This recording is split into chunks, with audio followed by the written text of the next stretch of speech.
नमस्कार दोस्तों, मैं डॉक्टर कुलदीप कुमार के सर आप सभी का बहुत बहुत स्वागत करता हूं एक नए बिंदु के साथ और एक नई कड़ी के साथ।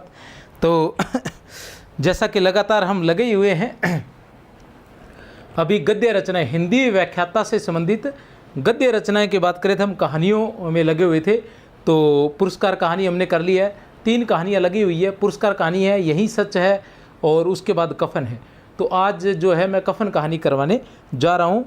प्रेमचंद जी की कहानी, कहानी सम्राट या उपन्यास सम्राट हम अगर कहें तो प्रेमचंद जी की एक कहानी है। प्रेमचंद जी का परिचय हम दूसरे भाग में करेंगे और यहाँ हम जो है सिर्फ प्रेमचंद जी की जो कफन कहानी है उसको विस्तार से पढ़ने वाले हैं और उसका सारांश भी देखने वाले हैं कि किस प्रकार से ये कहानी रहेगी।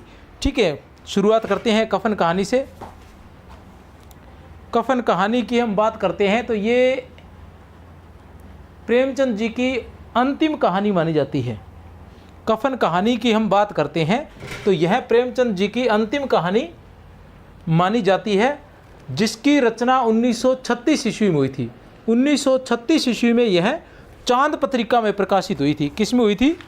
चांद पत्रिका में, अप्रैल 1936, इसी माह, ठीक है ना, इसी माह 1936 ईस्वी में यह चांद पत्रिका में प्रकाशित हुई थी। और ऐसा कहा जाता है कि 1935 ईस्वी में ये उर्दू भाषा में भी प्रकाशित हो चुकी थी, लेकिन हम इसको 1936 ही मानकर चलेंगे। यथार्थवादी कहानी है पूर्णतः। प्रेमचंद ने 3 प्रकार की कहानियाँ लिखी थी। एक थी आदर्शवादी, दूसरी थी आदर्शोन्मुखी यथार्थवादी। ठीक है ना, यथार्थवादी होती थी लेकिन आदर्श की तरफ उन्मुख होती थी, जैसा कि नमक का दारोगा है, उस प्रकार की कहानियाँ। और जो ये है ये यथार्थवादी कहानी है। जैसे कफन हुई, कफन के अलावा हम बात करें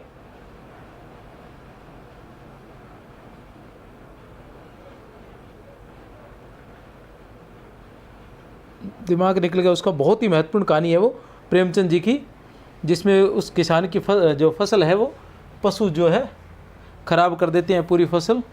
आ जाएगा 1-2 मिनट में, नाम आ जाएगा। कफन कहानी शुरू करते हैं कफन कहानी को और पढ़ते हैं।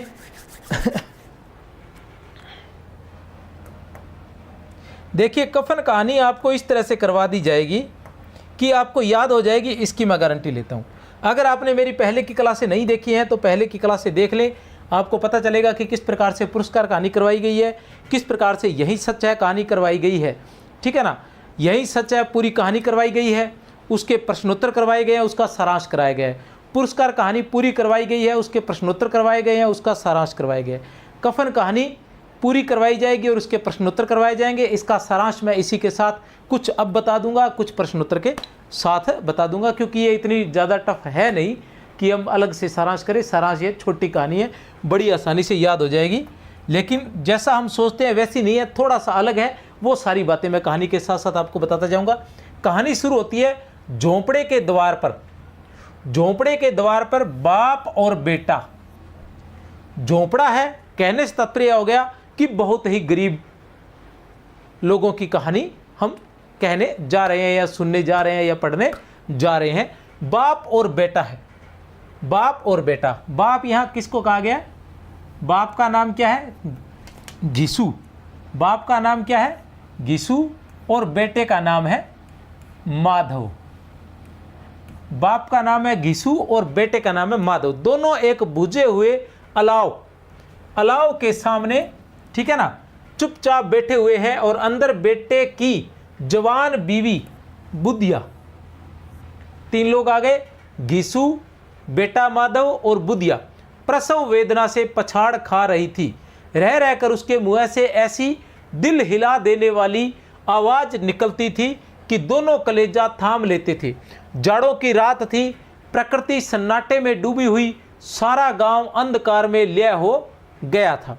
मतलब अक्सर जैसा फिल्मों में दिखाया जाता है, या फिल्में भी इन्हीं को देखकर दिखाई जाती थी, तो फिल्मों में दिखाया जाता है कि जैसे किस तरह से बच्चे की आवाज़ आती है, या एक माँ जो है किस तरह से बच्चे को जन्म देने वाली है, किस तरह से वह हीरो बनता है। तो ये सारी कहानियाँ चल रही है, लेकिन यहाँ हीरो नहीं आने वाला है। यहाँ माँ जो है, माँ और बच्चा दोनों मरने वाले हैं, क्योंकि ये गरीबी की कहानी है। और यथार्थवादी कहानी है। उसकी तरह वो हवा कल्पनात्मक कहानी नहीं है, ये यथार्थवादी कहानी है। तो यहाँ जो है यथार्थ हमेशा ही अलग रहता है। गिसू ने कहा, किसने कहा? गिसू ने कहा, मालूम होता है। ये क्या है कि दोनों झोंपड़े के बाहर बैठे हैं और अंदर बुधिया की जो बीवी है वो प्रसव पीड़ा के कारण बार बार तड़फ रही है और दोनों बाहर बैठे हैं अलाव जलाकर। अब देखते हैं वो क्या बात कर रहे हैं। घिसू कहता है, घिसू कौन है? माधव का पिता है। मालूम होता है बचेगी नहीं। अब वो बात कर रहे हैं क्योंकि वो अंदर से बार बार चिल्ला रही है, रो रही है, तड़फ रही है, तो वो कह रहे हैं मालूम होता है बचेगी नहीं। सारा दिन दौड़ते हो गया, जा देख तो आ। अब माधव चिढ़ कर बोला, मरना ही है तो जल्दी मर क्यों नहीं जाती, देख कर क्या करूं। मरना ही है तो जल्दी मर क्यों नहीं जाती, देख कर क्या करूं। किसका कथन है ये? माधव का। याद रखना है आपने। तू बड़ा बेदर्द है बे, साल भर जिसके साथ सुख चैन से रहा। साल भर कहने से तात्पर्य यह है कि दोनों के विवाह को, माधव और बुधिया के विवाह को, किसके? माधव और बुधिया के विवाह को कितना समय हो गया था? 1 वर्ष हो गया था। कितना समय हो गया था? 1 वर्ष। ठीक है ना। साल भर जिसके साथ सुख चैन से रहा, उसी के साथ इतनी बेवफाई, तो मुझसे तो उसका तड़पना और हाथ पांव पटकना नहीं देखा जाता। कौन है? माधव। माधव कहता है, वो कहता है कि तूने मरने का क्यों कहा? घिसू कहता है कि मरने की बात क्यों करता है? तब माधव कहता है कि मुझसे तो उसका इस तरह से तड़पना देखा नहीं जाता है, इसलिए और फिर क्या कहूं। तो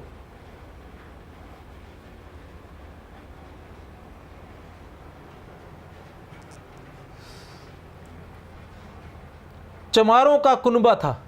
किनका कुनबा था? चमारों का कुनबा था। और सारे गांव में बदनाम घिसू 1 दिन काम करता तो 3 दिन आराम करता। अब किसका कुनबा था? किसके कुनबे की कहानी है? चमारों के कुनबे की कहानी है। चमारों के कुनबे से तात्पर्य कि ये जो परिवार है, ये किस परिवार की कहानी है? कफन जो है ये चमार परिवार की कहानी है। किस परिवार की कहानी है?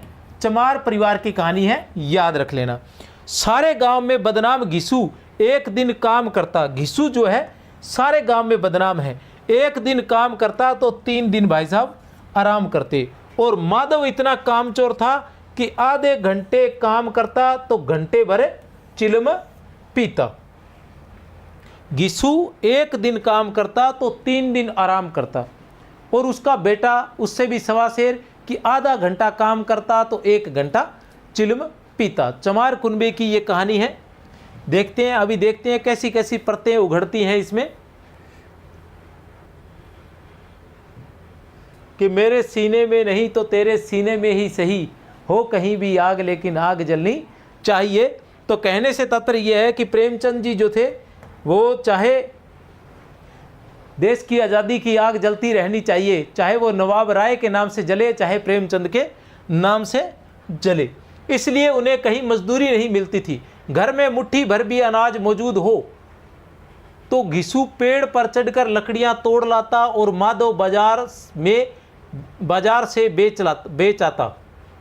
बाजार में बेच आता और जब तक वह पैसे रहते दोनों इधर उधर मारे मारे फिरते। गांव में काम की कमी न थी। किसानों का गांव था। किनका गांव था? किसानों का गांव था। मेहनती आदमी के लिए 50 काम थी, मगर इन दोनों को उसी वक्त बुलाते जब 2 आदमियों से एक का काम पाकर भी संतोष कर लेने के सिवा और कोई चारा न होता। कहने से तात्पर्य यह है कि दोनों बहुत ही ज़्यादा आलसी प्रवृत्ति के थे, काम चोर प्रवृत्ति के थे, काम बिल्कुल नहीं करते थे। इसके बारे में पहले बताया चुका है कि घिसू जो है वो 1 दिन काम करता तो 3 दिन आराम करता था। घिसू अगर 1 दिन काम करता तो 3 दिन आराम करता था और माधव अगर आधा घंटा काम करता तो 1 घंटा वह चिलम पीता था।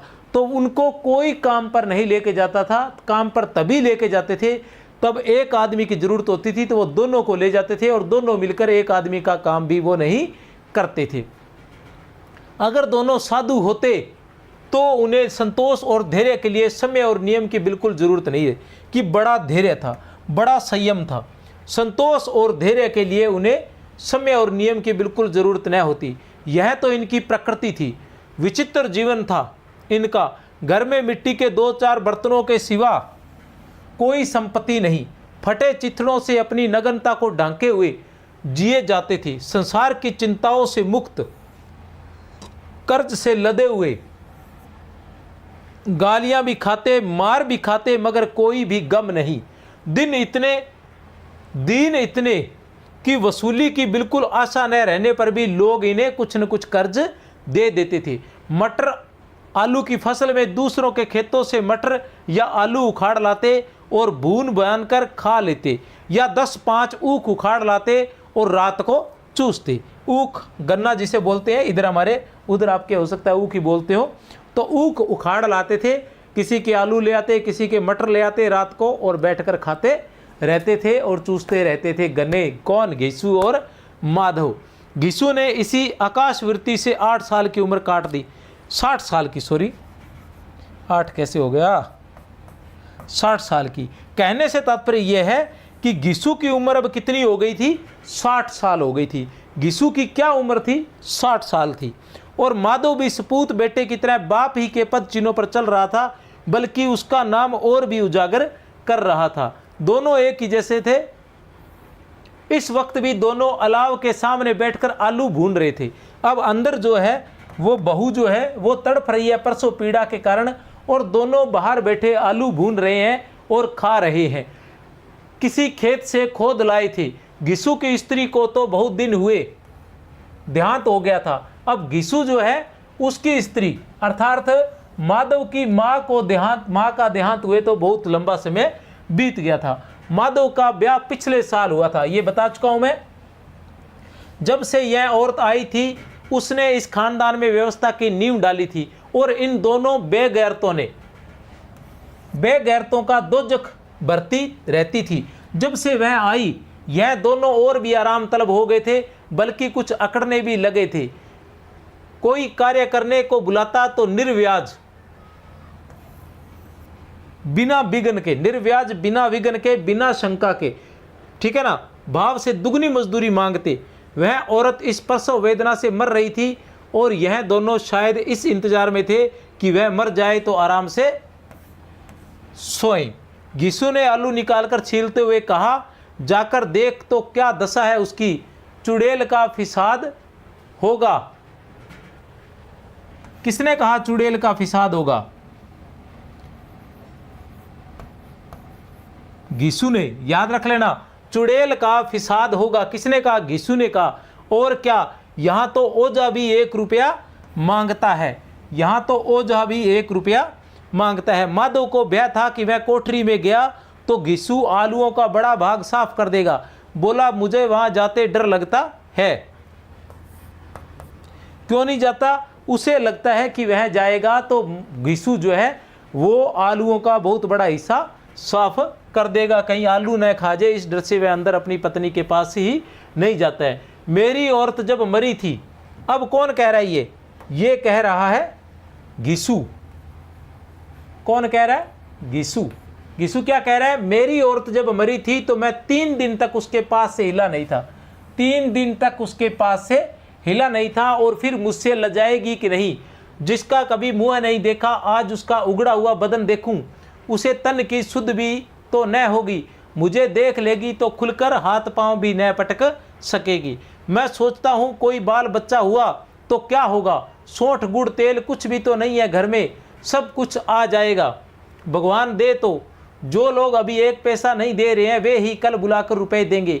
मेरे 9 लड़के हुए, घर में कभी कुछ न था, मगर भगवान ने किसी न किसी तरह से बेड़ा पार ही लगाया। अब ये 9 लड़के किसके हुए थे? ये घिसू के 9 लड़के हुए थे। ये जो घिसू है इसके 9 लड़के हुए थे। अभी तो 1 ही है, अब बाकी कहाँ गए इसके बारे में कोई जिक्र नहीं है, मर ही गए होंगे। जिस समाज में रात दिन मेहनत करने वालों की हालत उनकी हालत से कुछ बहुत अच्छी न थी। अब यहाँ प्रेमचंद जी करारा व्यंग्य करना चाहते हैं वर्तमान व्यवस्था पर करारा व्यंग्य करना चाह रहे हैं कि जहाँ रात दिन मेहनत करने वालों की हालत भी ज़्यादा अच्छी नहीं थी। हमारे देश की स्थिति यही है कि रात दिन मजदूर जो है, किसान जो है, वो रात दिन मेहनत करता है, लेकिन उसके बावजूद भी उसकी स्थिति कोई ज़्यादा अच्छी नहीं होती है। और किसानों के मुकाबले में वे लोग जो किसानों की दुर्बलताओं से लाभ उठाना जानते हैं, कहीं ज़्यादा संपन्न थे। कि किसान जो रात दिन मेहनत करता है, उससे तो वो लोग जो उनकी दुर्बलताओं का फ़ायदा उठाना चाहते थे, जो ब्याज पर उनको पैसे देते हैं, ठीक है ना, और 10 का 100 लिख लेते हैं, ऐसे लोग ज़्यादा फ़ायदा उठा रहे थे, कहीं ज़्यादा संपन्न थे। वहाँ इस तरह की मनोवृत्ति का पैदा हो जाना कोई अचरज की बात नहीं थी। वहाँ इस प्रकार की मनोवृत्ति का पैदा हो जाना कोई अचरज की बात नहीं थी। मतलब काम चोरी की मनोवृत्ति जो पैदा हो गई थी, वो कोई अचरज की बात नहीं थी। कारण क्या था? कारण यही था कि जैसे भी उनके मन में क्यों ऐसी बात हुई प्रेमचंद के कारण, कि उन्होंने देखा कि जो रात दिन मेहनत मजदूरी कर रहे हैं, वो भी हमारी तरह ही एक वक्त का खाना ही बड़ी मुश्किल से खा पाते हैं, तो फिर हम क्यों इतनी मेहनत मजदूरी करें? एक वक्त का खाना हमें बिना मजदूरी का जब मिल रहा है, तो फिर इस तरह से मजदूरी, मतलब वर्तमान जो व्यवस्था है उस पर यहाँ करारा व्यंग्य किया गया है प्रेमचंद के द्वारा। और 1936 तक आते आते प्रेमचंद जी भी प्रगतिवादी हो गए थे। जैसे 1936 में जो प्रगतिशील लेखक संगठन का लखनऊ अधिवेशन था, उसकी अध्यक्षता प्रेमचंद जी ने की थी, ठीक है ना। तो 1936 तक आते आते प्रेमचंद जी भी प्रगतिवादी हो गए थे। वहाँ इस तरह की मनोवृत्ति का पैदा हो जाना कोई अचरज की बात नहीं थी। हम तो कहेंगे घिसू किसानों से कहीं ज़्यादा विचारवान था, और किसानों के विचार शून्य समूह में शामिल होने के बदले बैठकबाजों की कुत्सित मंडली में जा मिला था। हाँ, उसमें यह शक्ति न थी कि बैठकबाजों के नियम और नीति का पालन करता।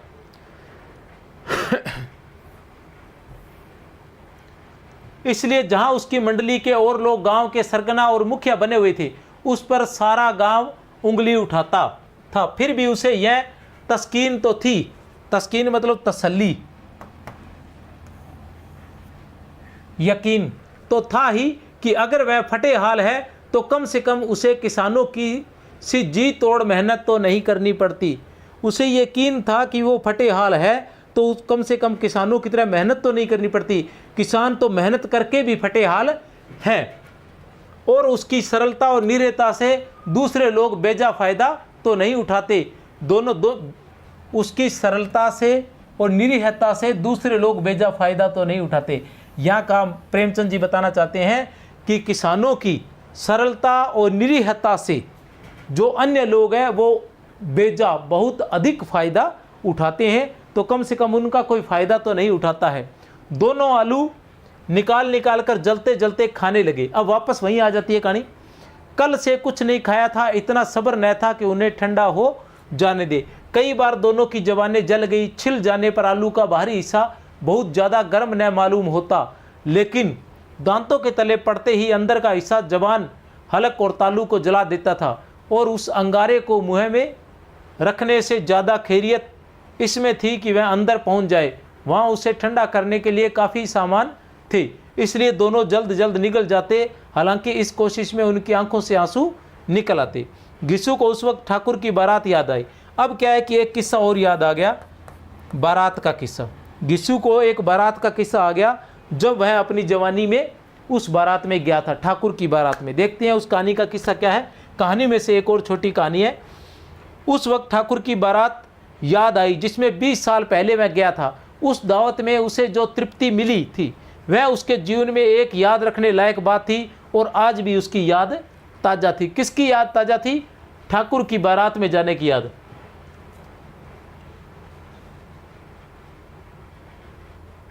बोला वह भोज नहीं भूलता, तब से फिर उस तरह का खाना और भरपेट कभी नहीं मिला। लड़की वालों ने सबको भरपेट पूड़ियाँ खिलाई थी, सबको छोटे बड़े सब ने पूड़ियाँ खाई, और असली घी की चटनी रायता 3 तरह के सूखे साग, एक रेसेदार तरकारी, दही, मिठाई। अब क्या बताऊं कि उस भोज में क्या स्वाद मिला। कोई रोक टोक नहीं थी, जो चीज चाहो मांगो, जितना चाहो खाओ। लोगों ने ऐसा खाया कि किसी से पानी न पिया गया, मगर परोसने वाले हैं कि पत्तल में गरम गरम गोल गोल सुवासित मतलब खुशबूदार कचौड़ियाँ डाल देते हैं। मना करते हैं कि नहीं चाहिए, पत्तल पर हाथ से रोके हुए हैं मगर वह है कि दिए जाते हैं। और जब सबने मुँह धो लिया तो पान इलायची भी मिली, मगर मुझे पान लेने की कहाँ सुध थी। खड़ा हुआ न जाता था, इतनी खाली कि खड़ा ही नहीं हुआ जाता था। चटपट जाकर अपने कंबल पर लेट गया, ऐसा दिल दरियाव था वह ठाकुर। माधव ने इन पदार्थों का मन ही मन मजा लेते हुए कहा। माधव ने भी लिया। अब हमें कोई ऐसा भोज नहीं खिलाता, अब कोई क्या खिलाएगा, वह जमाना दूसरा था। घिसू ने कहा, अब कोई क्या खिलाएगा, वह जमाना दूसरा था। अब तो सबको किफ़ायत सूझती है। शादी ब्याह में मत खर्च करो, क्रियाक्रम में मत खर्च करो। पूछो गरीबों का माल बटोर बटोर कर कहाँ रखोगे, बटोरने में तो कमी नहीं है, हाँ खर्च में किफ़ायत सूझती है। यहाँ भी प्रेमचंद जी जो धन इकट्ठा करते रहते हैं उन पर करारा व्यंग्य करते हैं, क्योंकि कहीं न कहीं जो ये जमाखोरी जो रहती है इसके कारण ही गरीबी बढ़ती है।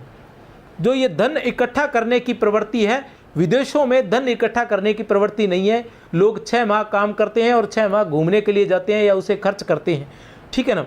तो इस वजह से वहाँ क्या है कि रोज़गार की भी कमी नहीं है, दूसरे लोगों को रोज़गार भी मिल जाता है और पैसे का भी चलन बना रहता है। इससे वहाँ बेरोजगारी नहीं होती और इस तरह से इतनी गरीबी भी नहीं होती।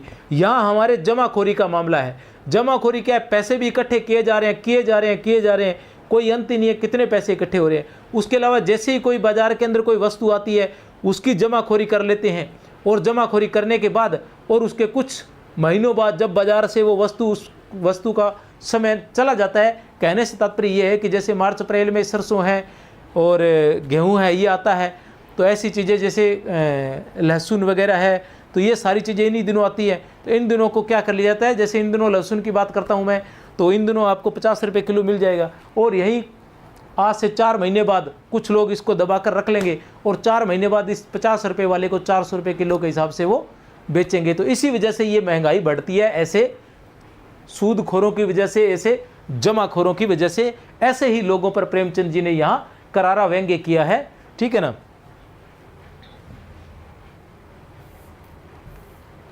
तुमने 20 एक पुरियां खाई होंगी, 20 से ज़्यादा खाई थी, मैं 50 खा जाता। अब वो क्या कहता है, माधव कहता है कि तुमने 20 एक पुरियां खाई होंगी। माधव कहता है कि तुमने 20 एक पुरियां खाई होंगी, तो वो कहता है 20 से ज़्यादा खाई थी। अब माधव कहता है कि मैं 50 खा जाता, तो घिसू कहता है कि 50 से कम मैंने न खाई होगी। अब घिसू क्या कहता है कि 50 से कम मैंने भी नहीं खाई, 50 से कम मैंने भी नहीं खाई होंगी। अच्छा पट्ठा था, तू तो मेरा आधा भी नहीं है।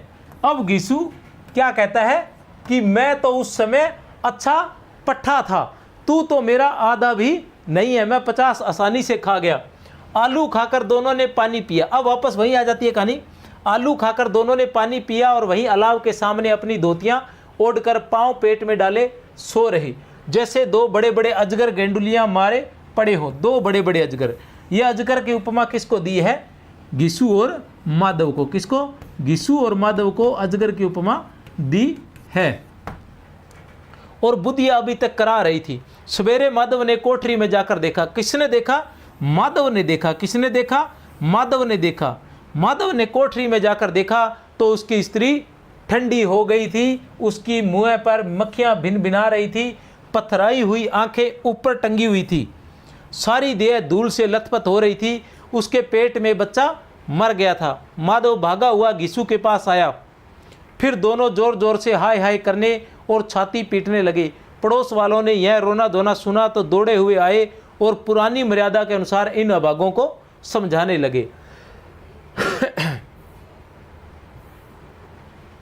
मगर ज़्यादा रोने पीटने का अवसर न था, कफन की और लकड़ी की फिक्र करनी थी।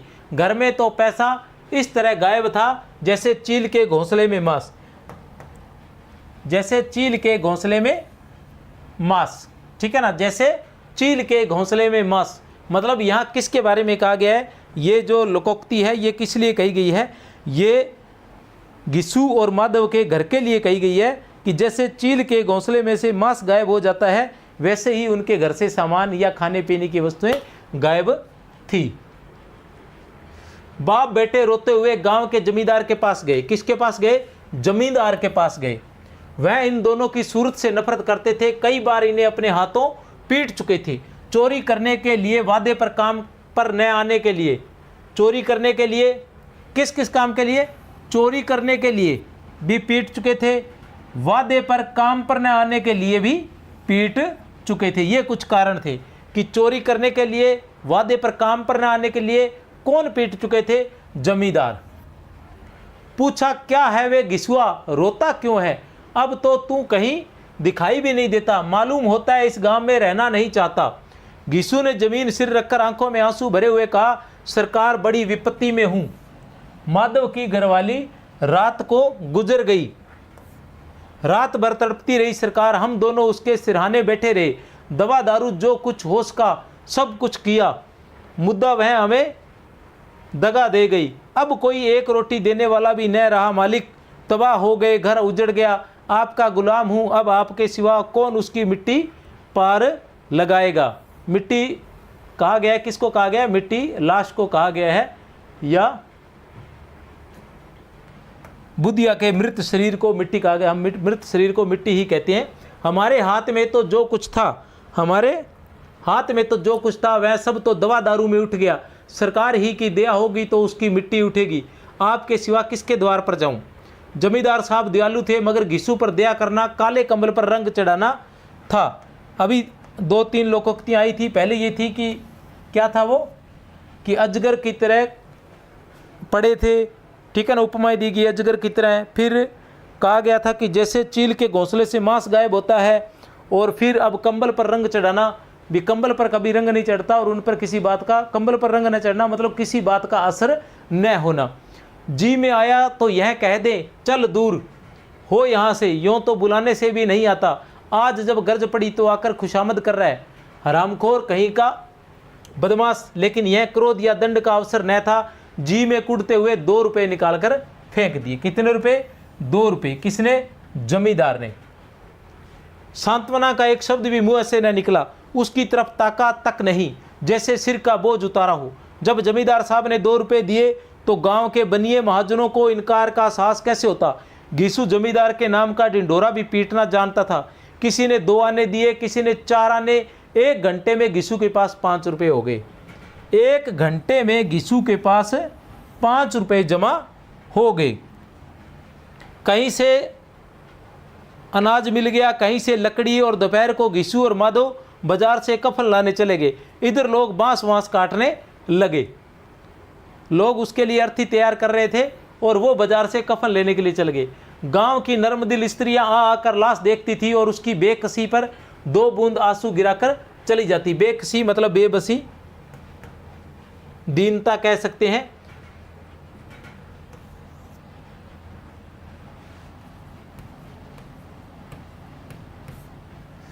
बाजार में पहुंचकर घिसू बोला, लकड़ी तो उसे जलाने भर को मिल गई है, क्यों माधव? माधव बोला, हाँ लकड़ी तो बहुत है, अब कफन चाहिए तो चलो कोई हल्का सा कफन ले ले।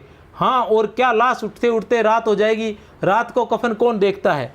ठीक है ना, कैसा बुरा रिवाज है। यहाँ फिर प्रेमचंद जी करारा व्यंग्य कर रहे हैं कुरीतियों पर, पाखंडों पर, अंधविश्वासों पर, कि कैसा बुरा रिवाज है कि जिसे जीते जी तन ढांकने का चिथड़ा भी न मिले, मरने पर नया कफन चाहिए। कफन लाश के साथ जल ही तो जाता है और क्या रखा रहता है। यहाँ 5 रुपये पहले मिलते तो कुछ दवा दारू कर लेते। दोनों एक दूसरे के मन की बात ताड़ रहे थे। बाजार में इधर उधर घूमते रहे, कभी इस बाजार की दुकान पर गए, कभी उसकी दुकान पर। तरह तरह के कपड़े, रेशमी और सूती देखे, मगर कुछ जचा नहीं। यहाँ तक कि शाम हो गई। अब उनको ढूंढते ढूंढते शाम हो गई। तब दोनों न जाने किस देवी प्रेरणा से एक मधुशाला के सामने आ पहुँचे। मधुशाला अपने हरिवंश राय बच्चन जी की मधुशाला के सामने आ पहुँचे और जैसे किसी पूर्व निश्चित व्यवस्था से अंदर चले गए। वहाँ जरा देर तक दोनों असमंजस में खड़े रहे। फिर घिसू ने गद्दी के सामने जाकर कहा, साहू जी एक बोतल हमें भी देना। इसके बाद कुछ चिखोना आया, तली हुई मछली आई। दोनों बरामदे में बैठकर शांतिपूर्वक पीने लगे। कई कुज्जियाँ, कुज्जियाँ क्या होता है? एक छोटा बर्तन होता है मिट्टी का, एक छोटा बर्तन, जैसे लालू जी ने चाय पीने के लिए वो छोटी तैयार की थी, वो वैसे कप से ताबड़तोड़ पीने के बाद दोनों सुरूर में आ गए। घिसू बोला, कफन लगाने से क्या मिलता है, आखिर जल ही तो जाता है, कुछ बहू के साथ तो न जाता।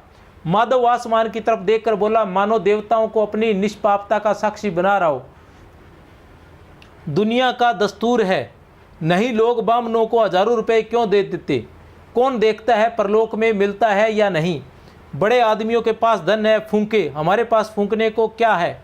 लेकिन लोगों को जवाब क्या दोगे? लोग पूछने नहीं कफन कहाँ है, पूछेंगे नहीं कफन कहाँ है। अब वो आपस में बात कर रहे हैं। माधव आसमान की तरफ देखकर बोला, मानो देवताओं को अपनी निष्पापता का साक्षी बना रहा हो। दुनिया का दस्तूर है, नहीं तो लोग बामनों को हजारों रुपए क्यों दे देते हैं? कौन देखता है परलोक में मिलता है या नहीं? बड़े आदमियों के पास धन है, फूंके, हमारे पास फूंकने को क्या है? घिसू हंसा। अब एक कह देंगे कि रुपए कमर से खिसक गए। किसने कहा ये कि रुपए कमर से खिसक गए? घिसू ने। याद रख लेना, खिसक गए, बहुत ढूंढा मिले नहीं, लोगों को विश्वास न आएगा, लेकिन फिर भी वही रुपए देंगे। उसको पता है कि लोगों को विश्वास तो नहीं आएगा, लेकिन फिर भी वो रुपए देंगे ही। ठीक है ना। माधव भी हंसा इस अनपेक्षित सौभाग्य पर, जो अपेक्षित नहीं था, जिसकी उम्मीद नहीं थी, सौभाग्य पर। बोला, बड़ी अच्छी थी बेचारी, मरी तो खूब खिला पिलाकर, आधी बोतल से ज़्यादा, आधी बोलत नहीं है, बोतल है ये, ध्यान रख लेना, आधी बोतल से ज़्यादा उड़ गई। घिसू ने 2 सेर पुड़ियाँ मंगाई। अब उसने 2 सेर पुड़ियाँ मंगा ली। चटनी, अचार, कलेजियाँ, शराब खाने के सामने ही दुकान थी। माधव लपक कर 2 पतलों में सारा सामान ले आया। कौन ले? माधव। पूरा 1.5 रुपया खर्च हो गया, पूरा 1.5 रुपया खर्च हो गया। सिर्फ थोड़े से पैसे बच रहे। दोनों इस वक्त इस शान से बैठे पुड़ियाँ खा रहे थे जैसे जंगल में कोई शेर। इनकी उपमा शेर से भी कर दी गई है। ऐसे पुड़ियाँ खा रहे थे जैसे जंगल में कोई शेर। याद रख लेना। शिकार उड़ा रहो। न जवाबदेही का खौफ था, न बदनामी की फिक्र। इन सब भावनाओं को उन्होंने बहुत पहले ही जीत लिया था। घिसू दार्शनिक भाव से बोला। अब घिसू बोलता है दार्शनिक भाव से, हमारी आत्मा प्रसन्न हो रही है तो क्या उसे पुण्य न होगा? घिसू कहता है कि हमारी आत्मा प्रसन्न हो रही है, और हमारी आत्मा प्रसन्न हो रही है तो क्या उसे पुण्य मिलेगा? उसे पुण्य क्यों न मिलेगा? माधव ने श्रद्धा से सिर झुकाकर तस्दीक की कि जरूर से जरूर होगा। भगवान तुम अंतर्यामी हो, उसे बैकुंठ ले जाना। हम दोनों हृदय से आशीर्वाद दे रहे हैं। आज जो भोजन मिला वह कभी उम्र भर न मिला था। आज जो भोजन मिला वह कभी उम्र भर न मिला था।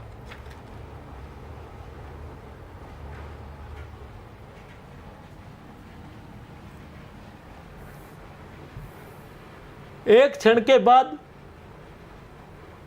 माधव के मन में एक शंका जागी। बोला, क्यों दादा, हम लोग भी तो एक न एक दिन वहां जाएंगे ही। घिसू ने इस भोले भाले सवाल का कुछ उत्तर न दिया। वह परलोक की बातें सोचकर इस आनंद में बाधा न डालना चाहता था जो वहां हम लोगों से। फिर माधव कहता है कि जो वहां हम लोगों से पूछे कि तुमने हमें कफन क्यों नहीं दिया तो क्या कहोगे? कहेंगे तुम्हारा सिर। पूछेगी तो जरूर। तू कैसे जानता है कि उसे कफन न मिलेगा?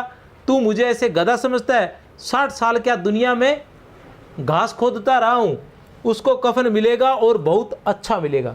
घिसू को विश्वास था कि दुनिया उसे कफन अवश्य देगी। माधव को विश्वास न आया। बोला, कौन देगा? रुपए तो तुमने चट कर दिए। वह तो मुझसे पूछेगी, उसकी मांग में तो सिंदूर मैंने डाला था। घिसू गर्म होकर बोला, मैं कहता हूं उसे कफन मिलेगा, तू मानता क्यों नहीं? कौन देगा, बताते क्यों नहीं? वही लोग देंगे जिन्होंने कि अब की दिया है। हाँ, अब की रुपए हमारे हाथ में आएंगे। जो जो अंधेरा बढ़ता था और सितारों की चमक तेज होती थी, मधुशाला की रौनक भी बढ़ती जाती थी। कोई गाता था, कोई डींग मारता था, कोई अपनी संगी के गले लिपट जाता था, कोई अपने दोस्त के मुंह में कुल्हड़ लगा देता था। वहाँ के वातावरण में सरूर था, हवा में नशा। कितने तो यहाँ आकर एक, ये पूरा वाक्य याद रख लेना, थोड़ा अलग सा हो सकता है, याद रख लेना भी। ये भी पूछा जा सकता है किस कहानी से है या कहाँ से लिया गया। हवा में नशा। कितने तो यहाँ आकर एक चुल्लू में मस्त हो जाते थे। शराब से ज़्यादा यहाँ की हवा उन पर नशा करती थी। जीवन की बाधाएं यहाँ खींच लाती थी और कुछ देर के लिए यह भूल जाते थे कि वे जीते हैं या मरते हैं, या न जीते हैं न मरते हैं। और यह दोनों बाप बेटे अब भी मज़े ले लेकर चुस्कियां ले रहे थे। सबकी निगाहें इनकी ओर जमी हुई थी। दोनों कितने भाग्य के बली है, पूरी बोतल बीच में है। भरपेट खाकर माधव ने बची हुई पुड़ियों का पत्तल उठाकर एक भिखारी को दे दिया। किसने? माधव ने। बची हुई पुड़ियों का पत्तल किसको दे दिया? भिखारी को दे दिया, जो खड़ा इनकी ओर भूखी आंखों से देख रहा था और देने के गौरव, आनंद और उल्लास का अपने जीवन में पहली बार अनुभव किया। देने के गौरव, आनंद और उल्लास का पहली बार अनुभव कब किया था? जब उन्होंने पत्तल की पुड़ियों को उठाकर भिखारी को दिया था। घिसू ने कहा, ले जा, खूब खा और आशीर्वाद दे। जिसकी कमाई है वह तो मर गई, मगर तेरा आशीर्वाद उसे जरूर पहुंचेगा। रोए रोए से आशीर्वाद दो, बड़ी गाढ़ी कमाई के पैसे हैं। माधव ने फिर आसमान की तरफ देखकर कहा, वह बैकुंठ में जाएगी दादा। किसने कहा? माधव ने, कि वह बैकुंठ में जाएगी दादा, बैकुंठ की रानी बनेगी। घिसू खड़ा हो गया और जैसे उल्लास की लहरों में तैरता हुआ बोला, हाँ बेटा, बैकुंठ में जाएगी। किसी को सताया नहीं, किसी को दबाया नहीं, मरते मरते हमारी जिंदगी की सबसे बड़ी लालसा पूरी कर गई। वह न बैकुंठ जाएगी तो ये मोटे मोटे लोग जाएंगे जो गरीबों को दोनों हाथों से लूटते हैं और अपने पाप को धोने के लिए गंगा नहाते हैं और मंदिरों में जल चढ़ाते हैं। बहुत ही करारा व्यंग्य अंधविश्वास पर, पाखंड पर, कुरीतियों पर प्रेमचंद जी ने यहाँ किया है। क्या कह रहे हैं? वो कह रहे हैं कि वो क्योंकि बैकुंठ जाएगी, बैकुंठ जिसे हम लोग स्वर्ग कहते हैं शायद, तो स्वर्ग वो क्यों नहीं जाएगी? क्योंकि उसने ऐसा कोई काम किया ही नहीं जो बुरा हो, कभी किसी को सताया नहीं, कभी किसी को रुलाया नहीं, तो वो बैकुंठ क्यों नहीं जाएगी? वो तो बैकुंठ ही जाएगी। लेकिन वो नहीं जाएगी तो क्या वो लोग जाएंगे? यहाँ करारा व्यंग्य किया गया है उन लोगों पर जो दोनों हाथों से लोगों को लूटते हैं। ईश्वर के बनाए हुए इंसान को इंसान न समझकर उसको दोनों हाथों से लूटते हैं और उसके बावजूद पाप धोने के लिए, गंगा स्नान करने के लिए जाते हैं और सोचते हैं कि जो उन्होंने पाप किए हैं वो गंगा में नहाने से धुल जाएंगे। तो प्रेमचंद जी कह रहे हैं कि ऐसा नहीं होने वाला है। जो पाप किए हैं वो पाप रहने वाले हैं, जो अच्छा काम किया है वो अच्छा। दोनों की लिस्टें अलग अलग लगी हुई हैं, इधर पाप होंगे, इधर दोनों का हिसाब किताब बराबर होगा।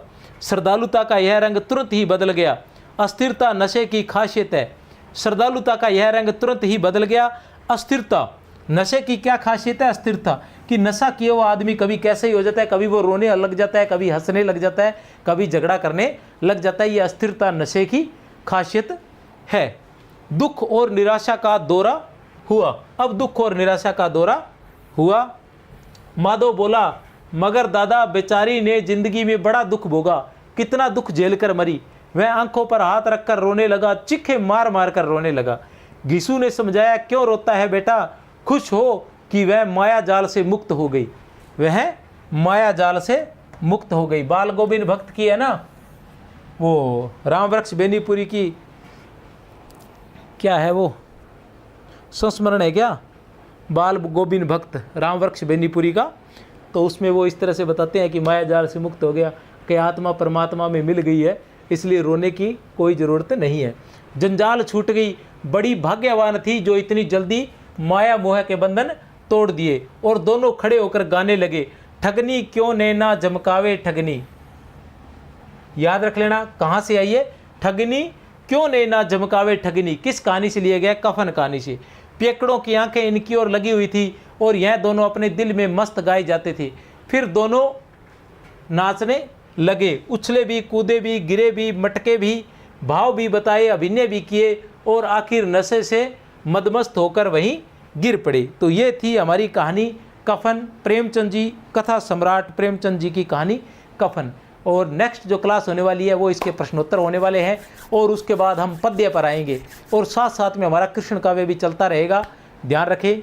जय हिंद,